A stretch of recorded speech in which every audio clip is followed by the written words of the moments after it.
درجی د سکول فیس غوښتو. ها دا والا پلاره هغه کاري صاحب هم د مدرسې فیس غوښتو. دا کاریان کله نه پیسې دي مړه والله نو دا والا سکول استاد چې د 15,000 کاري صاحب لیلې بله 50 روپۍ.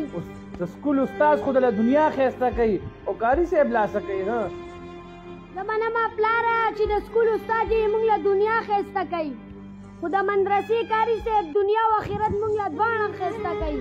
ګوره پلاره چې زه دنیاوي تعلیم وکړمه چېرته ښه نوکر به شمه بس دنیاوي فایده به ستا مي او زما به مي خبره ختمه. که د مدرسې تعلیم پوره کړمه په دې دنیا به هم درته فایده میلاویږي او قبر کې به دې مړانی آخرت کې به تم کامیابی او زه به هم کامیابه یم. ډېر بې حده ګنهګار یم مغفرت غواړم له تا نه زه